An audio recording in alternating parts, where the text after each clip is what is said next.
Hello everyone, this is day 2 of vocabulary series. आप सभी vocabulary की जो भी मैं सीरीज स्टार्ट की है उसमें जो भी मैं डेली की क्लास लूँगी, आप प्लेलिस्ट में जाके वोकेबलरी में चेक कर सकते हैं। एक बार हम पिछले वर्ड्स रिवाइज कर लेते हैं। हमने 5 वर्ड कल किए थे, जिसमें domestic, friend, happy, enemy, rough. I hope आप सबने कर लिए होंगे। और इसके साथ साथ आप 10 सेंटेंसेस डेली बना के देखिए, ताकि आपको यूज भी करना आए कि कैसे हम इनको वर्ड्स को, जो वोकेबलरी हम बिल्ड कर रहे हैं सिनोनिम एंटोनिम के थ्रू, तो हम कैसे उनको अपनी डेली लाइफ में हम कैसे यूज करते हैं। ठीक है, तो अभी हम स्टार्ट करते हैं अपना day 2 of this vocabulary series. और जिन बच्चों ने अभी तक नहीं किया है वो पहले डे 1 को जरूर कर लेना। अब देखिए डे 2 में क्या है। पहला वर्ड हम करते हैं ट्रस्ट। देखिए, जैसे मैंने अपनी वोकेबलरी बिल्ड की हुई है, तो मुझे पता है कि जब मैं इस ट्रस्ट का मैंने मीनिंग, चाहे मैंने कितने ही टाइम पहले पढ़ा हो, लेकिन क्या है, जब हम लिखने बैठते हैं हमने इतनी अच्छे तरीके से किया होना चाहिए कि हमें तुरंत याद आ जाए। जैसे बिलीफ इसका हो जाएगा। ट्रस्ट का मतलब होता है कि जब आप किसी में विश्वास दिखाते हो, फेथ या एश्योरेंस, तो आपने वो वर्ड्स ध्यान रखने हैं कि सिनोनिम क्या हो गए ट्रस्ट के। बिलीफ, फेथ और एश्योरेंस। अब मैं बात करती हूँ एंटोनिम। जैसा कि मैंने आपको बताया था, सिनोनिम का मतलब होता है सेम और एंटोनिम का मतलब होता है अपोजिट। यानी जो ट्रस्ट के सेम वर्ड होंगे वो इसमें आ जाएंगे, जिनका मतलब सेम होगा सिनोनिम में आ जाएंगे, जिनका मतलब उल्टा होगा वो एंटोनिम में आ जाएंगे। तो जब हम किसी पर विश्वास करते हैं, तो अगर जिस पर विश्वास नहीं किया जाता वो मतलब कोई फेथफुल नहीं है, तो वो डिस्ट्रस्ट या फिर मिसट्रस्ट। इसमें कंफ्यूज मत होना, दोनों वर्ड का मीनिंग सेम है, इसलिए मैंने दोनों को इंक्लूड कर लिया। कई कई बार जो आपके पैराग्राफ वगैरह हैं उसमें डिस्ट्रस्ट भी आपको देखने को मिल जाएगा। या एक वर्ड स्केप्टिसिज्म भी हम बोलते हैं, स्केप्टिसिज्म। तो आपने ये भी ध्यान रखना है। और उसके बाद हम सेकेंड वर्ड करते हैं टायर्ड। अब देखिए, आजकल आप वर्ड यूज देखते हैं टायर्ड। टायर्ड का मतलब होता है थकना या थका हुआ। ठीक है, तो हम सिंपल भाषा में आई एम फीलिंग वेरी टायर्ड। अगर आपसे आपकी मम्मी स्कूल से आके पूछती है या कॉलेज से आके पूछती है कि हाउ आर यू फीलिंग, तो I am feeling very tired. लेकिन अगर हम उन्हीं वर्ड्स को एक अच्छी लैंग्वेज में यूज करते हैं, तो अच्छा मतलब हम वर्ड यूज करते हैं, तो हमारी इंग्लिश की बात ही अलग होती है। जैसे हम उसकी जगह, टायर्ड की जगह, आई एम फीलिंग एग्जॉस्टेड कह दें या फैटीग्ड, तो सामने वाला जिसके आगे आप बात कर रहे हैं उसे भी लगेगा कि आपको इंग्लिश का कितना ज्ञान है। तो आप देखिए इसमें कौन कौन से वर्ड यूज किए। इसका मीनिंग सेम कौन सा हो गया, exhausted, fatigued, very and worn out. ठीक है, और अब हम इसके एंटोनिम क्या करेंगे, इसमें energetic, fresh, active and tireless. Energetic, fresh, active and tireless, मतलब जो थका हुआ नहीं है वो कैसा होगा, एनर्जेटिक होगा। और कैसा फील करेगा, फ्रेश फील करेगा, हर टाइम एक्टिव होगा, काम करने के लिए एक्टिव रहेगा। टायरलेस होगा मतलब थका हुआ नहीं होगा। थका हुआ टायर्ड में आ गया, थका नहीं है तो टायरलेस आ गया।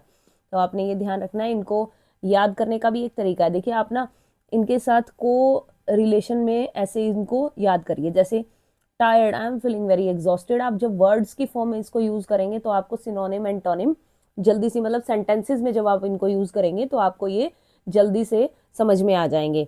अब हम नेक्स्ट वर्ड करते हैं स्केयर्ड। स्केयर्ड का मतलब क्या होता है, डरा हुआ।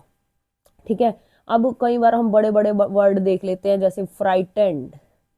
अब मीनिंग सेम है, लेकिन जब हमने उसको पढ़ा ही नहीं है तो वो हमें समझ नहीं आते हैं। अफ्रेड, फियरफुल, जो डरा होगा वो फियरफुल, मतलब उसके अंदर फियर होगा, डर होगा। वरीड, जैसे हम बोलते हैं I am worried about your career. Nervous, तो I am feeling very nervous. हम एग्जाम से पहले कैसा स्केयर्ड फील करते हैं, डरा हुआ फील करते हैं, यानी हम नर्वस फील करते हैं। तो वही चीज है, स्केयर्ड के हो जाएंगे frightened, afraid, fearful, worried and nervous. अब हम बात करते हैं इसके एंटोनिम की। देखिए, जब हम डरे हुए नहीं है तो यानी हम शांत है, यानी हम काम है, काम फीलिंग है। हम कॉन्फिडेंट हैं। अब एग्जाम था, अब किसी एग्जाम में हमारी तैयारी हो गई, तो उसमें तो हम रहते हैं कॉन्फिडेंट। लेकिन हम तैयारी जिसमें नहीं कर पाए अपने हिसाब से, कि अभी हमारी तैयारी नहीं है, तो उसमें हम कैसा फील करते हैं, वरीड या फ्राइटेंड या फिर स्केयर्ड। तो आपने ये ध्यान रखना है कि जो सिनोनिम होते हैं वो सेम सेम मीनिंग वाले होते हैं। और क्या हो सकता है अच्छा बच्चे, देखिए brave, bold, this is also antonym of the word scared. Next we will do word huge. huge word काफी देखने को मिलता है, जिसके ह्यूज का मतलब होता है बिग यानी बड़ा, यानी एनॉर्मस या फिर वास्ट, या फिर हम कह दें इमेंस। इमेंस का मतलब भी सेम होता है, यानी ह्यूज ही होता है। एनॉर्मस, वास्ट और इमेंस, इन तीनों का मीनिंग क्या होता है? ह्यूज होता है। उसके बाद अगर मैं बात करूं, अगर कोई चीज बड़ी नहीं है तो वो कैसी होगी? छोटी, यानी माइन्यूट, माइन्यूट होगी। और या फिर हम उसे कह देंगे कि छोटी है तो यानी मिनी कह सकते हैं, बिल्कुल। या फिर टाइनी, या फिर हम इसको इनसिग्निफिकेंट भी बोल सकते हैं। अगर मैं आपसे बताऊं कि इसका वर्ड भी सेम होगा। ह्यूज का मतलब है बड़ा, एनॉर्मस हो गया बिग, वास्ट हो गया बिग, इमेंस। लेकिन जो माइन्यूट, मिनी या टाइनी या फिर इनसिग्निफिकेंट जो हमारे हिसाब से नहीं होगी, तो इसका मतलब कि उसमें क्या आ जाएगा? जो छोटा, यानी बड़ा नहीं होगा, माइन्यूट होगा, छोटा होगा। उसके बाद हम एक वर्ड करते हैं ओल्ड। ओल्ड में देखिए, ओल्ड का मतलब होता है पुराना। और पुराना क्या होता है? पुराना इस वर्ड से भी आप ध्यान लगा लो, जैसे कि आप हमारे बड़े हैं जो हम क्या बोलते हैं? एल्डर। तो एल्डरली बोल सकते हैं कि जो पुराना है, ठीक है। या फिर एज्ड भी कह सकते हैं, या फिर वो सीनियर भी हो जाते हैं, गोट इट। या फिर एशियंट भी कह सकते हैं।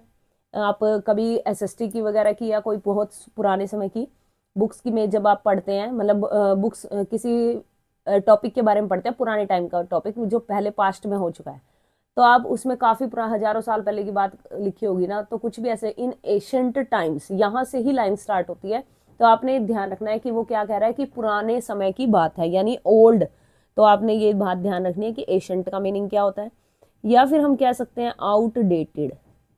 आउटडेटेड मतलब जिसकी एक्सपायरी डेट, यानी कोई जो पुराने टाइम की बात हो रही है, तो यानी आउटडेटेड, तो उसे वो भी ओल्ड कैटेगरी के अंदर ही आएगा, वो ओल्ड का ही सिनोनिम कहलाएगा। अब मैं बात करूं इसके एंटोनिम्स की। यंग, या फिर हम यूथफुल कह सकते हैं, क्योंकि हम तो करंट के बारे में बात कर रहे हैं। या फिर एक सबसे आसान ओल्ड का न्यू, या फिर मॉडर्न भी बोल सकते हैं। या फिर हम नहीं, बस इतना ही होता है इसमें, young, youthful and new and modern. तो आपने ये ध्यान रखना है कि हमने जो आज 5 वर्ड्स किए हैं बच्चे, इससे रिलेटेड आप सेंटेंसेस बना के देखिए, और 10 sentences per day using these words will help you a lot to improve in improving your English language, because English vocabulary based on these words and synonyms and antonyms. अगर आपके ये words आपके पक्के नहीं होंगे तो you can't reach up to that level. तो आपने ये ध्यान रखना है कि आप वोकेबलरी को अच्छे से अच्छा अपनी स्ट्रॉन्ग करिए, एंड इन वर्ड्स की हेल्प से, जैसे हमने आज 5 वर्ड के थोड़ा सा हम लिटल रिवीजन करते हैं। Trust, tired, scared, huge, old. अब अगर हम यहाँ ट्रस्ट की बात हो रही थी, मैं बता देती हूँ फटाफट। जब हमने ट्रस्ट की बात की, यानी बिलीफ, फेथ, एश्योरेंस, जब हम किसी में विश्वास दिखाते हैं। अगर विश्वास नहीं दिखा रहे हैं, डिस्ट्रस्ट, मिसट्रस्ट या स्केप्टिसिज्म। टायर्ड की बात करूं, हम टायर्ड फील कर रहे हैं, यानी एग्जॉस्टेड, थके हुए हैं, फैटिग, वियरी या वॉर्न आउट। लेकिन जब हम टायर्ड नहीं होते तो हम एनर्जेटिक होते हैं, फ्रेश होते हैं, एक्टिव होते हैं और टायरलेस होते हैं। स्केयर्ड की बात करूं तो frightened, afraid, fearful, worried, nervous. जब हम डरे हुए हैं, फ्राइटेंड, बड़े बड़े वर्ड्स को देख के कंफ्यूज मत होना, मीनिंग सेम रहता है। उसके बाद हम अगर डरे हुए नहीं है तो हम कैसे हैं? काम है, शांत है, कॉन्फिडेंट है, ब्रेव है या फिर बोल्ड है। ह्यूज मतलब बिग यानी बड़ा, एनॉर्मस, वास्ट या फिर इमेंसिस में बिग भी लिख लीजिए, उसका मीनिंग भी सेम होता है। माइन्यूट, मिनी, टाइनी छोटे के लिए यूज हो जाता है, इनसिग्निफिकेंट भी।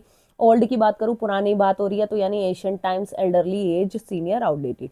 और अगर मैं अभी की बात करूं यानी एंटोनिम की बात करूं, young, youthful, new and modern. Thank you so much for watching. अच्छे से अपने कल वर्ड्स डे 3 में मिलेंगे।